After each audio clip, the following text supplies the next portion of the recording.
Your host, Jane Velez-Mitchell. I am so honored to be with so many change makers here today fighting discrimination against vegans. Yes, it exists.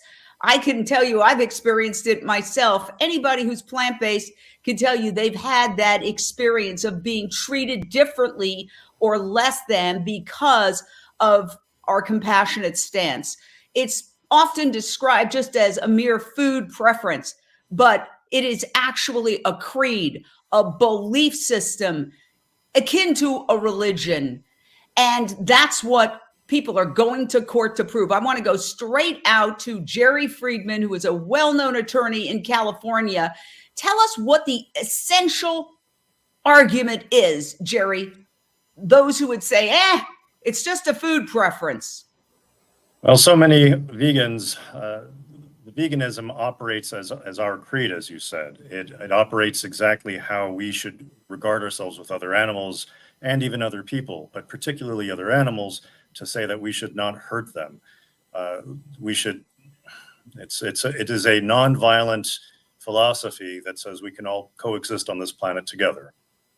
Well, here's the thing.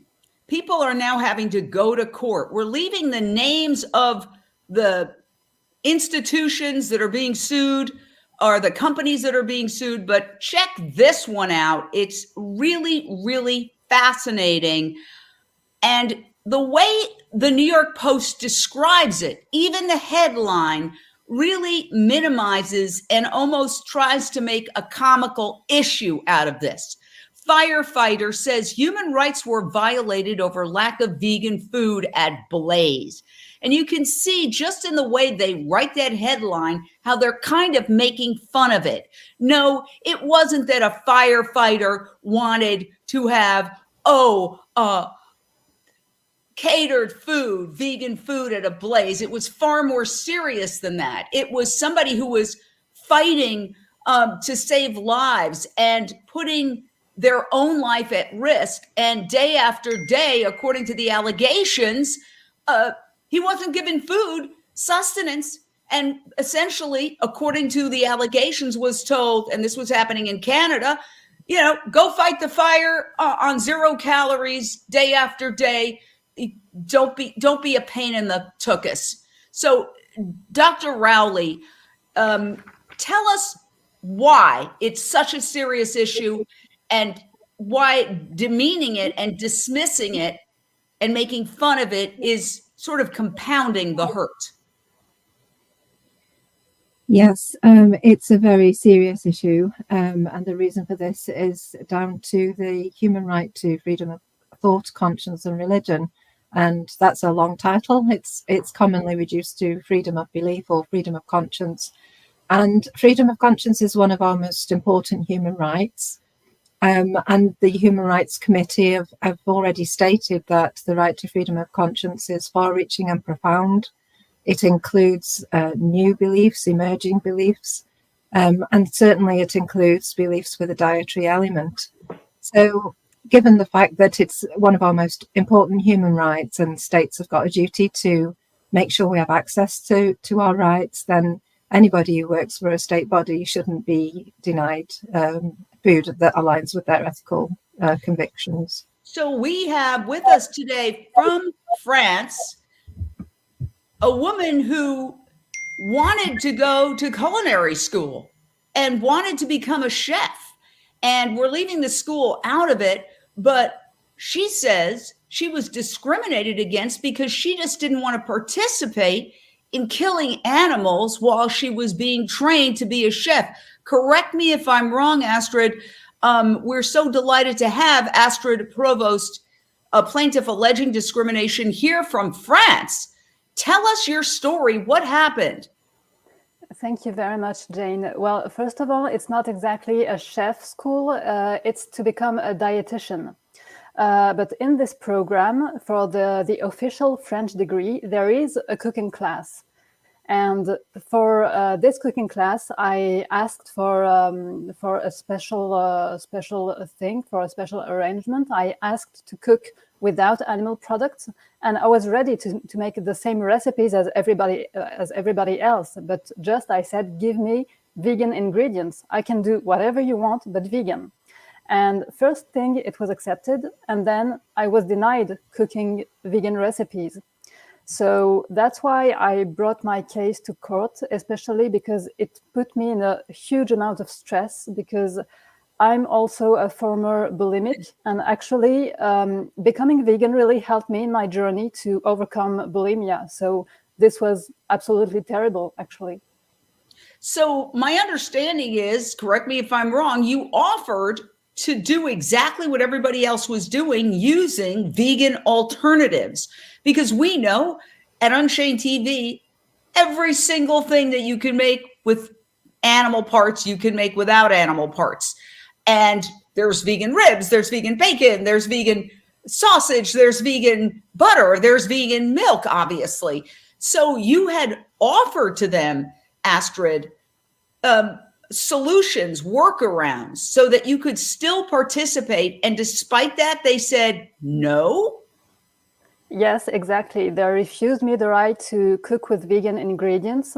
They just said that this was not possible because it was not in the paper organizing the exam. But, you know, papers can change. So that's why I decided to go to court anyway and to bring this case confronting the educational system. Where is the case at this point? Where does it stand? For now, it's still pending.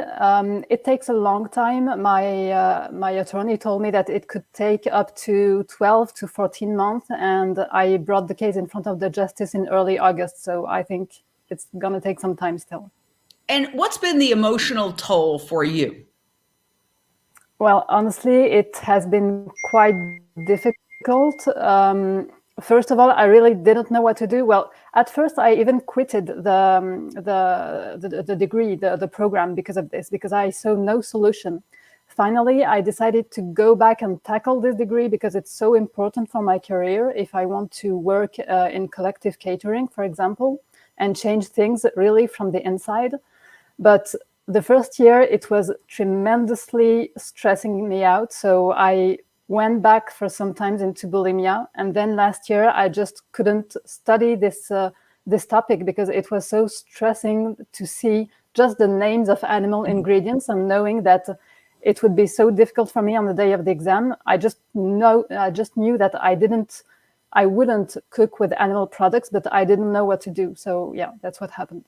So tell me the moment where you decided, hey, I'm going to court. Like, what was that? As I said, every vegan has experienced discrimination, but there's varying amounts. Yours is a very specific case.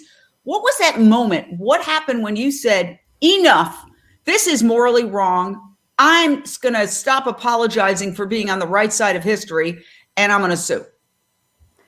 Well, honestly, it was right before the exam because I got the refusal note just right before the exam, like only some days before it. And it was really, really upsetting. I didn't know what to do. And I was afraid, to put myself in a bad light and to, make some waves and everything.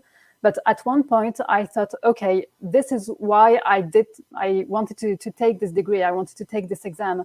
This is why I'm here. It's to make things progress. It's to make vegans' rights progress, animals' rights progress. So I thought to myself, okay, maybe it's going to take me 1 year more to get this degree, but I want to go to court. I think you're a hero. I think you are creating change. And the irony of all of this is that the way to improve your health, and she wants to be a dietitian, is to go plant-based. The National Institute of Health says a huge percentage, the overwhelming majority of the public has lactose malabsorption. That means they're allergic to dairy products, which is obviously an essential ingredient if you're eating meat and dairy. Processed meat, which is how most people consume a large percentage of meat, is officially cancer causing. They don't talk about this, but to be a good dietitian would be to show people that there's an alternative to eating animals. And yet they're blocking you from even becoming a dietitian if you don't agree to use body parts of animals and their excretions in your class. And, you know, people are commenting the amount of discrimination, even how you need to cook, it's disgusting and unconstitutional. So you're in France. It's a slightly different situation than the United States in terms of laws. Do you think you're going to win, Astrid? I think there's a good chance I can win.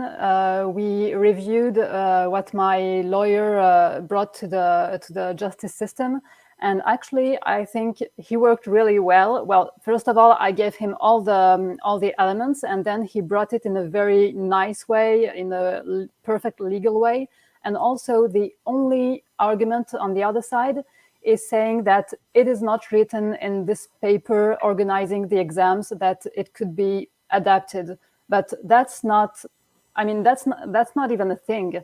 So yeah, I think we can win. And also my lawyer found some procedural mistake they made, so I really hope so. I hope you're going for damages. So we've got some callers. Michelle in Los Angeles, your question or thought for our panel fighting discrimination against vegans. I think this is incredibly horrible, these stories from Canada and from France. I just wonder, I know I've been experiencing discrimination a lot for the decades I've been vegan. What are your organizations doing? What are the steps that you're taking to help all of these different claims? Well, that's a good question. Your case is a specific case, but in general, is there a general campaign? And I'm going to go to Tamara Beddick, who is esteemed attorney in this field. Is there an overall campaign to improve rights in general, or do you have to wait for a court case to establish case law, Tamara? You have to wait for case law now. There have been some decisions here in the U.S., including Jerry's, and subsequent decisions. And it looks like in the US, the battle is going to be about whether ethical veganism is a religion and whether it has all of the elements of a religion. And to some extent, this is even a spurious argument because there have been, including a Supreme Court case, where atheists who held on to a creed, in this case, two atheists who did not want to go to the Vietnam War in a combat capacity. They requested the military to give them some sort of to assist them. They weren't against particularly being in the military, but they just didn't want to be in combat operations. So they wanted to be assisted. And the case went up to the Supreme Court, and the Supreme Court said, yes, even though these two men are atheists, they have this very strong belief in pacifism, and pacifism is their creed. So since that's the case, it seems to me, and Jerry could jump in if he disagrees, it seems to me that there is sufficient underlying precedence to accept ethical veganism as a creed that would be protected in our entire country. Unfortunately, that case has not yet been heard, and that decision has not come down yet. Well, there's so much to unpack there, but first I want to go to a caller. Nilofar in Dallas, Texas, your question or thought for our panel fighting discrimination against vegans. I have a general question. What is the absolute biggest challenge that you have observed faced by vegans globally? It is UK, Australia, Canada, Germany, Sweden, Israel, and the US in terms of discrimination. Good question. I mean, it seems like workplace discrimination. If you include going to school to become a dietitian as workplace, but work and school, where is it happening the most, this discrimination against vegans, Jerry? Unmute. Sorry, in my experience, Go ahead. The biggest problem is in schools, actually, you have these young children who are very conscientious and they don't want to suffer. They don't want animals to suffer, and the schools will not support their vegan diet. Sometimes they'll be tormented by students and even by teachers sometimes because they have vegan beliefs. So that's the largest issue. We have children who are very empathetic, and the schools, part of the government, are oppressing them. And what about what we just discussed a second ago, that we have to possibly go all the way up to the Supreme Court here in the United States to establish veganism as a creed, just as the pacifists who refused to fight in the Vietnam War, but were really willing to go there as in some other capacity other than combat, they got their pacifism established as a creed, if I understand Tamara correctly. How do we get veganism established as a creed? And does that mean the same thing as a protected class, Jerry? Yeah, Tamara said it right. So the two soldiers in Vietnam, they wanted to be medics instead of soldiers, and the U.S. Army resisted, and that went up to the Supreme Court. And then the Supreme Court said that essentially their atheism does not disqualify them from religious protection. And so we would need a case similar to that. There are cases like that throughout the United States. And the way that these laws are established in the courts is that there has to be a constant battle going up to the Supreme Court. So somebody has to lose at the trial level, somebody has to appeal, and somebody has to appeal again to the Supreme Court. And then the Supreme Court has to hear the case. So until that case comes about, we'll keep having these skirmishes in the lower courts. And hopefully someday the Supreme Court will recognize we're not in a theocracy. There is not one definition of a religion, but that the creed of veganism is worth protecting as a protected class. Wow. So this is so interesting to me, and probably the gentleman who is going to write the news story for Unchained TV about this interview, and that is Jordi Casamajana, ethical vegan. And when I was interviewing him on this very podcast, he was talking about how he successfully sued to make veganism a protected class in the United Kingdom. And he wrote a book about it called Ethical Vegan, which I have right here. And I was so impressed with his story. He's now a writer for Unchained TV, and we're very honored and proud to have him. He sued and said, you have to respect my veganism. It is akin to a religion. So where does that stand? Tamara, do you know about this case? And can you tell us what impact it had in the United Kingdom?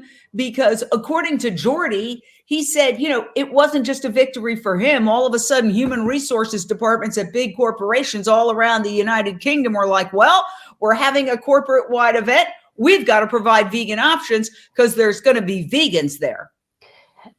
Thank you. Yeah, it's a wonderful victory, and it happened about 3 years ago now. And Jordi Casamajana and his solicitor Peter Daly are well known for this and loved for this. They really received incredible media attention in, I think it was January when this finally came out in 2020. And the decision really echoed throughout Great Britain. And you're right, Jane, lots of different corporations sat up and took notice and indeed changed the way they cater. So in the UK, this fight was won. In the continental, the continent of Europe, not yet. But there is hope. And in the US, not yet, but we continue the struggle here too. It strikes me as an upside down world. And I've got to go back to Jerry on this, where you have to lose a case to win in the end. It doesn't make a lot of sense to me. You want to go to court to win a case. You don't want to lose. But I keep hearing this over and over again. Right now, we're covering a case of a former constitutional law professor, Wayne Shung, who is being put on trial in Sonoma County, California, for alleged conspiracy to trespass by organizing people who committed an open rescue, taking out suffering animals from some factory farms. there's an idea that you got to lose in order to win. No. Who wants to go to jail, for example? That's a criminal case. But even in a civil case, nobody wants to lose. And yet I keep hearing over and over again that sometimes you got to lose in order to win down the road. Can you break it down for us non-lawyers, Jerry? What does it mean?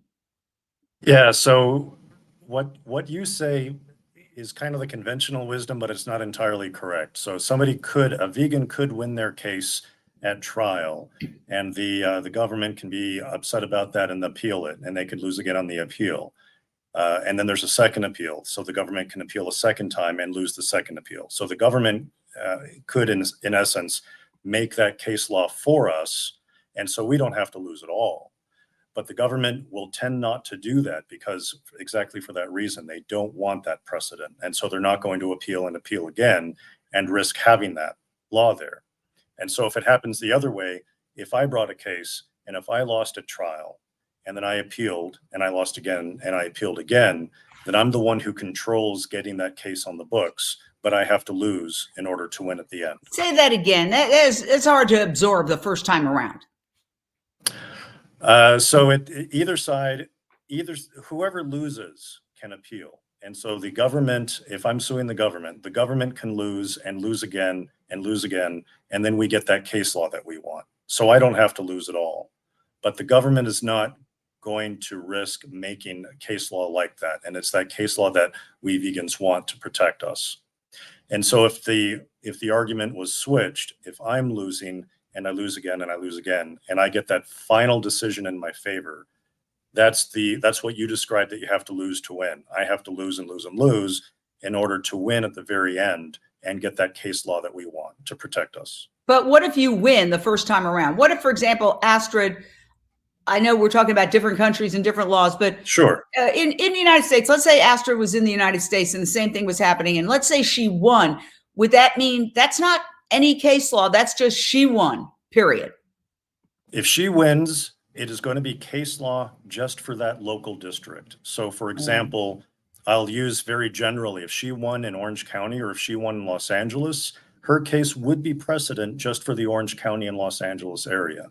And then she would have to appeal again. I'm sorry, the loser would appeal, and that would be case law for the larger district, say California. And then you appeal a last time, and that would be to the US Supreme Court. And then that would be case law for the whole country. There's a lot of legal ins and outs. I'm not saying this correctly, but that's the idea behind it. Wow, so complicated. And hats off to Jordy for achieving what seems to be almost an impossible task. The United Kingdom is obviously one of the most influential places in the world to make veganism a protected class in the United Kingdom. Way to go, Jordy Casamajana. Now, let's talk a little bit, and it makes sense now when you said if it's a local lawsuit, because there's federal lawsuits that are also filed. So I want to talk about a case that happened here in the United States, and you got to see this interaction. This is a vegan activist who is leafleting in Utah when a law enforcement officer tries to stop him. And this has gone viral. It's gotten approximately at least 3 million views. And then we're going to discuss what happened on the other side. You have to have a permit. Permit for a sidewalk? Let me get my camera on too. Sure. Okay. You're not to be. This is not a good look. You're not to be spreading. This is not a good look. You're not supposed to be down here. This is public property. You're not to be down here doing this. Do you realize that your company caused a problem in our community? Do you have anything relevant to say to me? Yes, I do. Okay. I've asked you to stop. Okay, I'm on public property. You need to stop. Okay. Go ahead. You need to stop. You realize you're not wanted in this community and you've been asked to leave? I don't care. I know you don't care. That's the problem with your group. You just don't care about people or anybody. Do you understand? You've been asked to leave. All of this for handing out some flyers. This is how much All of promotion. this is because all of this because your group has been a direct influence on shutting down Smithfield Foods. You don't realize that's the major employer in our county. You don't think I know that? There's a lot of people that have lost their jobs, and you come into this community and pour salt into the wounds of the people that have lost their jobs. It's not the intent. You need to well, I don't care what the intent is. What you're doing is causing a disturbance in the community. I'm not trying to cause a disturbance. I'm just trying to have conversations with people. You are. And if people don't want to talk with me, I say thanks for your time and on with your day. I'm going to stand right here and I'm going to tell people not to talk to you. Then fine, do that. This is great content for us. Absolutely ridiculous. This is very anti-free speech. There's a comical element to it as well. Well, here's what happened. Curtis Vollmer, the person who is holding the camera and trying to leaflet, was actually found guilty of criminal trespassing and disorderly conduct at the Beaver Pioneer Day event. But he then was among 5 plaintiffs who filed a federal civil rights lawsuit against the county, and the county ended up settling, for $52,000. So Beaver County agreed to settle the federal civil rights lawsuit. So that's a fascinating case because he lost on the criminal side, but then he filed a federal civil rights lawsuit. And obviously it was a very strong case because the county settled.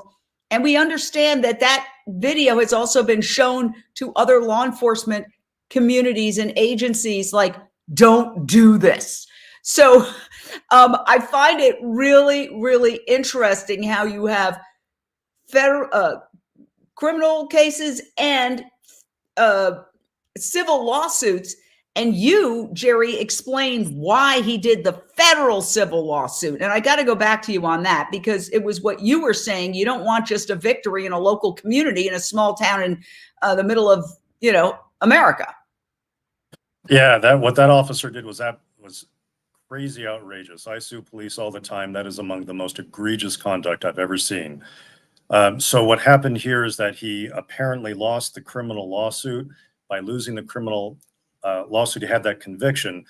But that was probably done because that was the local community. The local community ramrodded this guy. And this happened so many times in the South, in the civil rights South, where you would get Black people and Black sympathizers who get criminally prosecuted in these local communities because they were all racists. Same thing happened here. And so after he lost that case, then he went to what we would say is the adult in the room. They went to the federal courts and said this was outrageous. This is what happened. And then, as you correctly said, the county settled the case. They didn't have a claim. I've heard about this case before. I did not see the video. If I saw that video, I would be filing a lawsuit the next day. Outrageous. We've got another caller, Annie in Sherman Oaks. Your question or thought for our panel on how to end discrimination against vegans. All right. Thank you so much, everyone. You're all heroes. Love you all. Keep on fighting. So I want to know, what can we do as all of your forces united? And is there a possibility to say this is more than just ethical living? This is environmental, planetary problem too, because we know the connection of animal agriculture to, and our stance is about protecting the animals, of course, and the environment and the humans. What do you think? Well, I think it's an excellent question, and I want to back that up by showing this recent New York Times article, which should have been headlines on every major news network, but was completely ignored, which is one of the reasons we started UnchainedTV, the world's only free nonprofit vegan streaming network. And we urge you to download our streaming network to be part of the solution. But here it says, researchers examined the diets of 55,500 people and found that vegans are responsible for 75% less in greenhouse gases than meat eaters. If you just rewrite that sentence, what that's saying is that if all the meat eaters on the planet, which is the vast majority of humans, simply eliminated meat and dairy, everybody could reduce their greenhouse gas emissions by 75%, essentially solving the climate crisis. So not only is this discrimination against vegans just unfair, it is self-sabotage for the entire human race, because obviously we are in the very, very first stages of a climate crisis that is just going to become absolutely unimaginable. Is there any way, Dr. Rowley, that issue can be raised in court, that there are many valid reasons for veganism, not just a personal preference like I prefer pink lipstick, but that this is really a crucial issue that affects everybody? Absolutely. In the UK, we have a protected philosophical belief in the urgent need to cut carbon emissions. So certainly people can bring their beliefs to democracy and have them assessed in a court. But I want to say something that I think is very important. The United Nations Committee on the Rights of the Child have recently published General Comment 26, which is authoritative guidance for states. And what this guidance is about is a children's rights approach to the environment with an emphasis on climate change. And basically what this guidance does is give children the right to their voice, and adults and states have got to listen. And it requires governments to provide child-friendly, age-appropriate information about sustainable lifestyles, which obviously refers to veganism.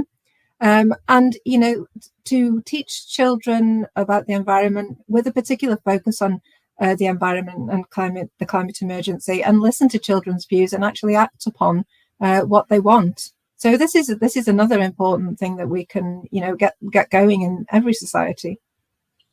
Unbelievable that we are providing essentially a solution to so many of the world's problems, and instead of being embraced, we're discriminated against. And I think we've all experienced it. I can't say that I've experienced workplace discrimination, but I could say on a cultural level, on a social level, I've certainly experienced discrimination. One of the most obvious and just almost hilarious examples is when many years ago I went to a party and the hosts were upset that they had to provide vegan food, they felt, to the one vegan there. And I walked in and they had just a stinking plate of old broccoli, and they almost threw it at me. And I actually had to laugh because, you know, laugh or cry.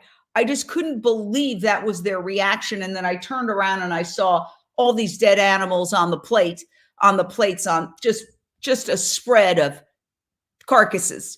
And I thought, oh my gosh, we've got our work cut out for us. So we're going to take a short break here on Voice America Radio, but we're going to stay live on all of our Unchained TV platforms. And I'm going to take this opportunity as we go to break to tell you about them. All right, we are in the break now, and I'd like to take this opportunity to tell everybody, please download the Unchained TV app, and you can download it right on your phone. It is 100% free, and it is a nonprofit. We are almost entirely volunteer run, and essentially we just want to get the word out about crucial issues that are being ignored by mainstream media. So let me show you very briefly how you can download Unchained TV, and I certainly hope all of our guests who are on this panel will also do it. You can download it for free on your phone. And this video right now, I'll turn down the audio. This video right now is running on Unchained TV. So you could see right there. Now I'll turn it up. We'll also do it.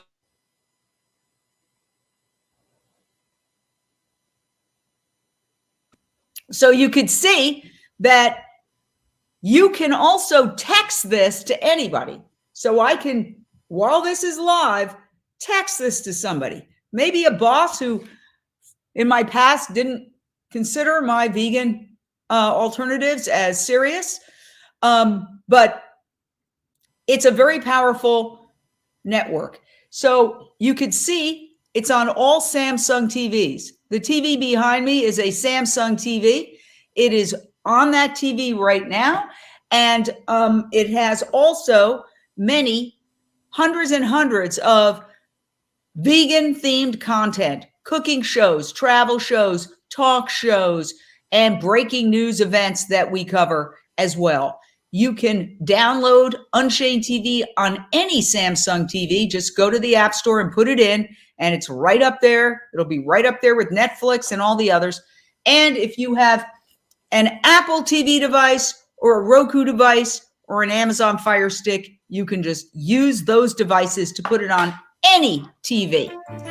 We're coming back.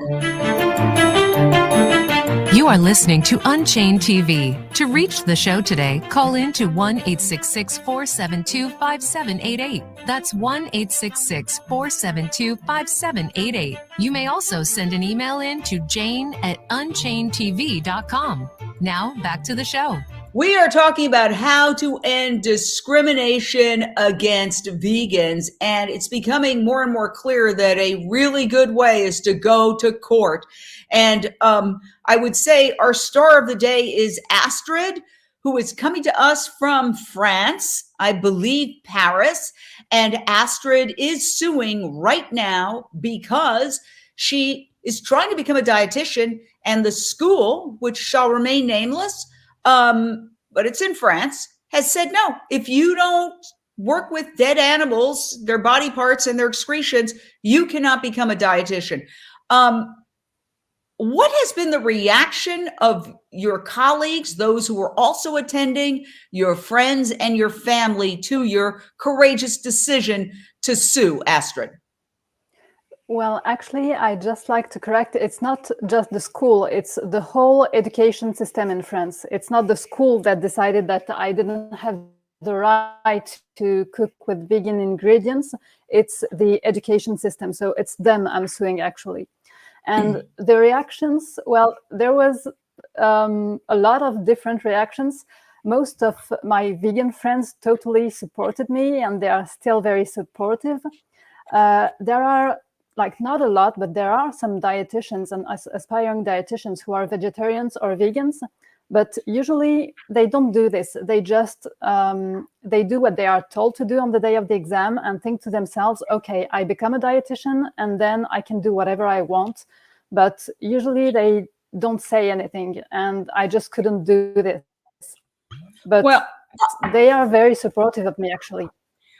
First of all, I think what you're doing is extraordinary because you are really moving the needle forward. I can tell you that I know kids, young people going to veterinary school, they're experiencing the same kind of discrimination. They are told they have to do experiments on animals in medical school as well. I mean, PCRM, Physicians Committee for Responsible Medicine, was founded by Dr. Neil Barnard, who made headlines when he said, no, I'm not going to do a vivisection. I'm not going to dissect. And then some other students said, you know, I don't want to do it either. So where are we as a culture, Tamara?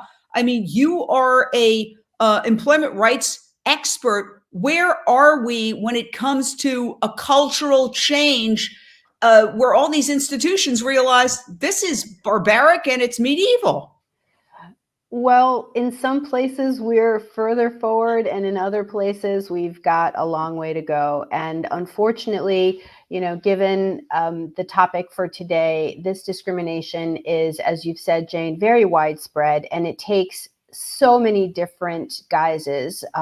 We're talking specifically about employment discrimination here, but there are also cases where students, children are not allowed to eat vegan food that they've brought from home or drink vegan milk.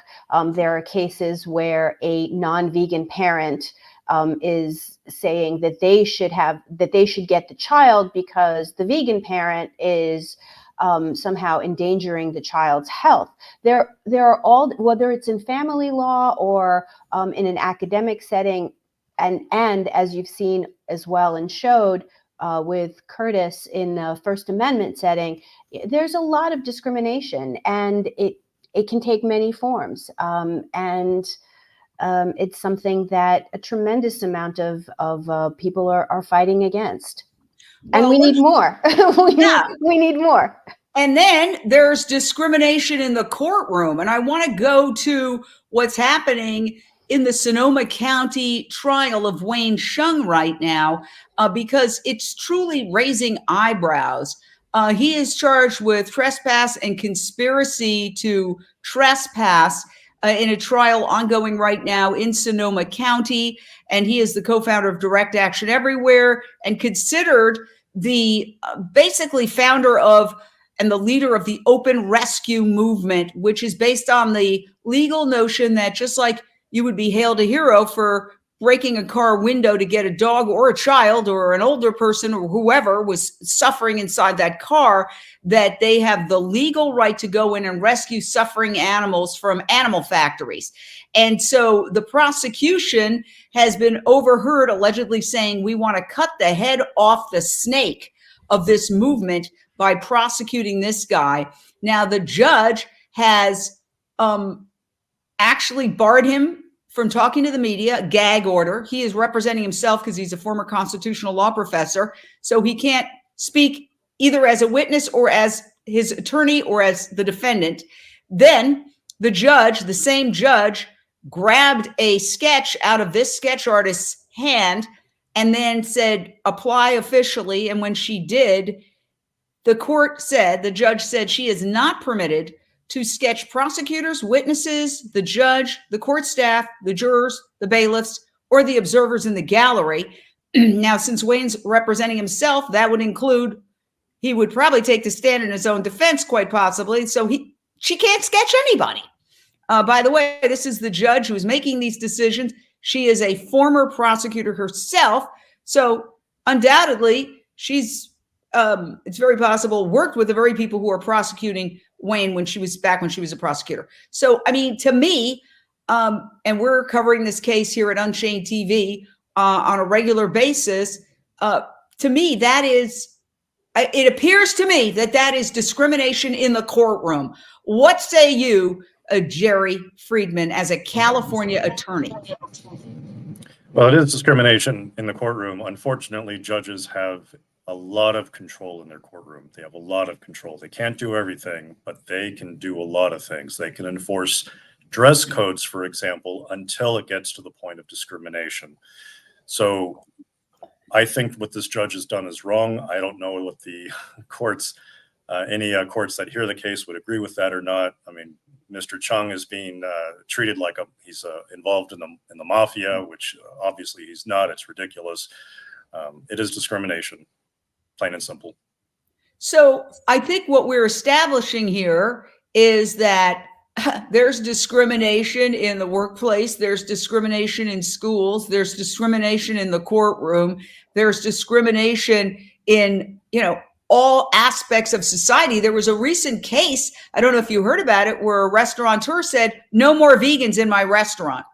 So when we look back at history and other social justice movements, obviously civil rights and women's rights, it's very, very similar, the trajectory, and where women were dismissed, ridiculed, and then kept out of, I'm just using that as an example. And you had mentioned the civil rights movement. I mean, there seems to be sort of an arc to this story of discrimination.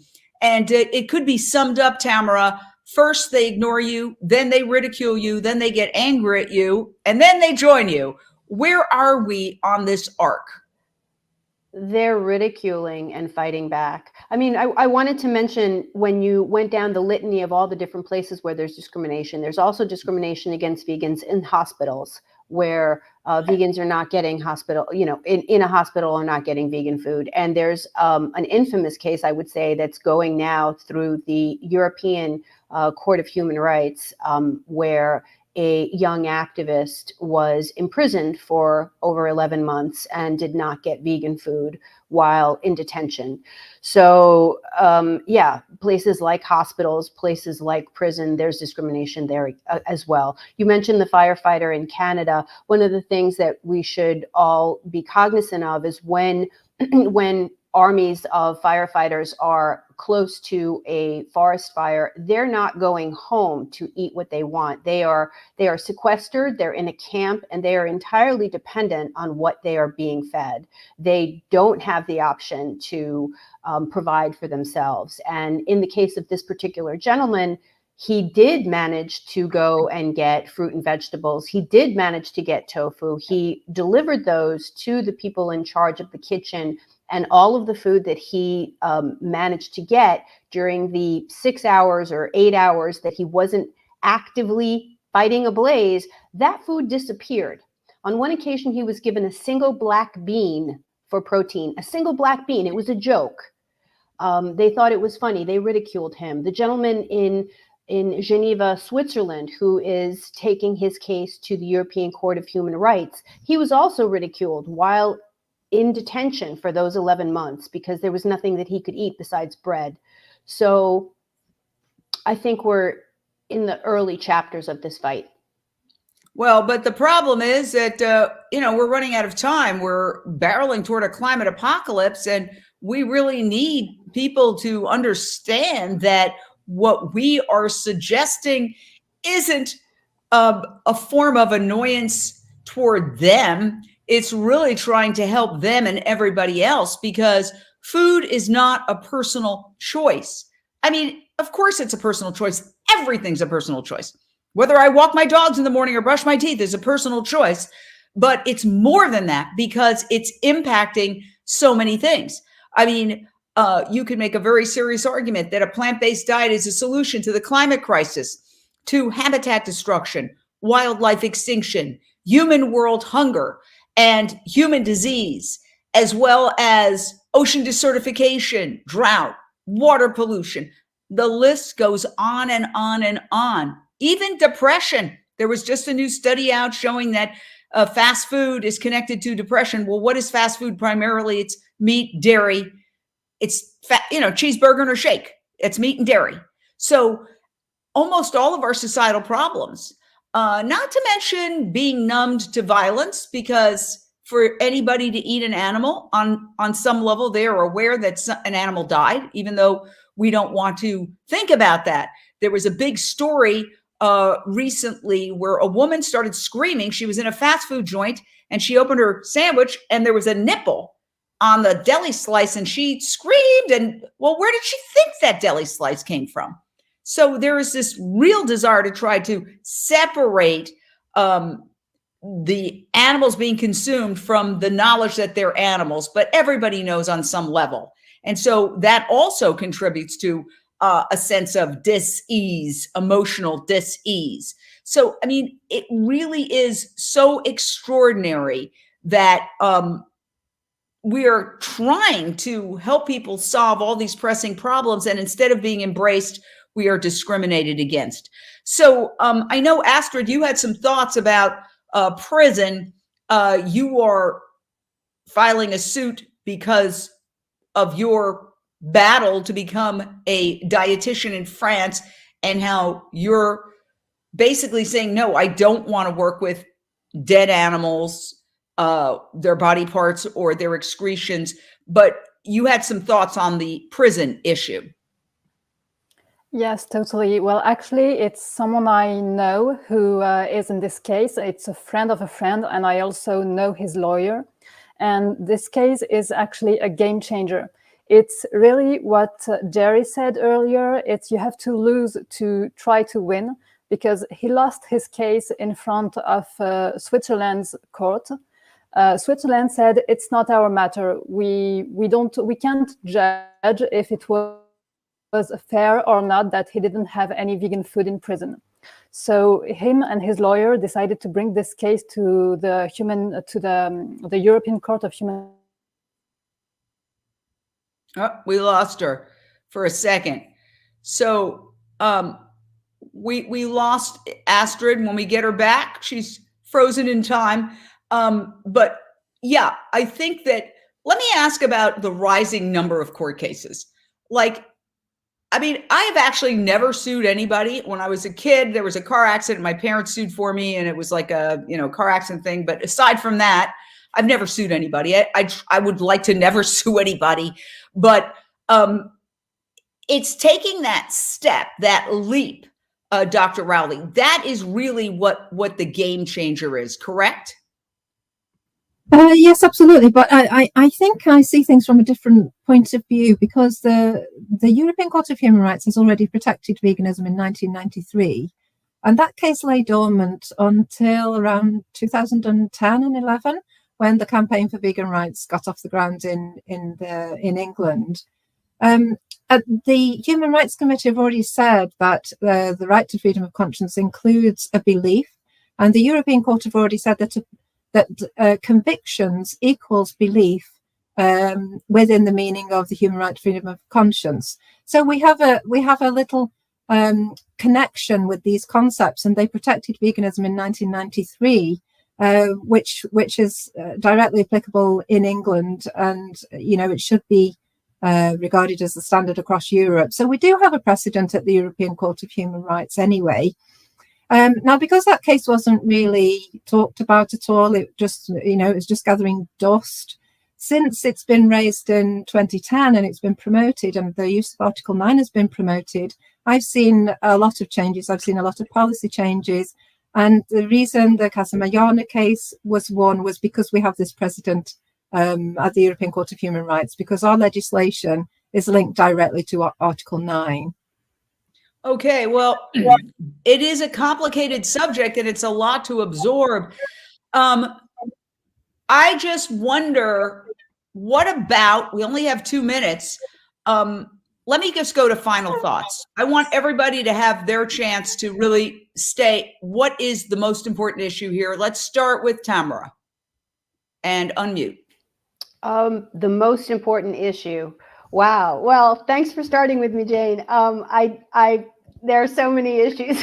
I think that we really must win. I mean, it's not just about individual victories for individual vegans. It's not even about a victory in court that will help your friends as well, but it's also about, as you said, saving the planet. It's also about 9 billion land animals that will not be slaughtered. It's also about greenhouse gases and emissions and climate change, and what kind of world are we leaving for the children. It's also about extinction and raising rainforests. So all of these things are very closely linked to the choices that we as individuals make. And I would encourage everybody to really think about what you can control. And there are so many things that we cannot, but what we choose to eat, what we choose to put in our mouths is definitely something that we can control. So let's start there. Thank you. Jerry, your final thoughts. Final thoughts is all of the great problems of the world today are all linked to veganism, and veganism has a solution. Even war, even Socrates said thousands of years ago that nations will go to war over competition for land. Why do they need land? Because they need more land to graze cattle. Every issue. So fundamentally, look, this is a movement of conscience. This is a movement of nonviolence. This is a movement to let non-human animals live the lives that they want to, the way that they want to live, and not the way that we want them to live, just like we want the right to live our lives the way that we want to live. It's a movement of conscience. It'll fix all the world's great problems. Veganism is the way to go. Thank you so much, Jerry. And I applaud everybody for being a part of this amazing panel. We are going to end the Voice America radio broadcast because we're out of time, but we're going to stay on to get the final thoughts from Jeanette. Thank you. First of all, thank you, Voice America, for allowing us to have these important discussions, which we should be having on mainstream media. But one of the reasons we started Unchained TV is because the mainstream media doesn't cover these issues. And that's another form of discrimination. Take it away, Jeanette. Final thought. Yes, it's absolutely about policy change, and keep the animals front and center. That's what matters. And I think, if we can bring about widespread policy changes by bringing these cases, then we should do it. Absolutely. All right. Astrid, you are the star of this broadcast. You are the one going to court. You're putting your reputation and your money and your face on the line. What is your final thought? Well, my final thought would be that vegans' rights are animals' rights, because if we are prevented from eating vegan, if we are preventing from cooking vegan, it's the animals who suffer in the end. So yeah, that's what I would say. So in a way, you're suing and for on behalf of the animals that you don't want to kill to become a dietitian. Well, thank you so much. Incredible panel. My final thought, I have to go to one of the comments that was made here. Nilofar says, after reaching out to many, I got one person to download the free Unchained TV app, and now she is watching documentaries. And I will continue to outreach this amazing animal rights platform. Thank you for that, Nilofar. It's true that we've got a lot of social media platforms, but it's also true that something like 37% of people go vegan because they've watched a documentary like Earthlings, which is on Unchained TV. So I urge everybody to download Unchained TV and support this app, because we are doing an end run around the mainstream media blackout. I will tell you, having been in mainstream media for 38 years, there is discrimination against veganism, and it's in the form of not reporting the stories. There's not a lot of mainstream media coverage of Wayne Chung's trial. There's not a lot of fair coverage. When they do cover it, they cover these stories in a way like this New York Post article. Firefighter says human rights violated over lack of vegan food at Blaze. It's implying that it's not a serious issue when it is the most serious issue that our planet faces.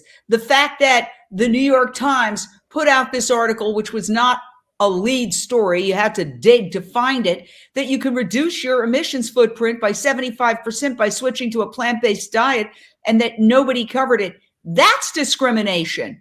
That's suppressing crucial information that could save our planet. So I thank you so much. I really appreciate everything you're doing. Astrid, keep us informed. I hope that you win your lawsuit, and please come back and tell us if you do. We'll do another story on you. Thank you so much, fabulous panel. See you next time here on Unchained TV. Thank you, Jane.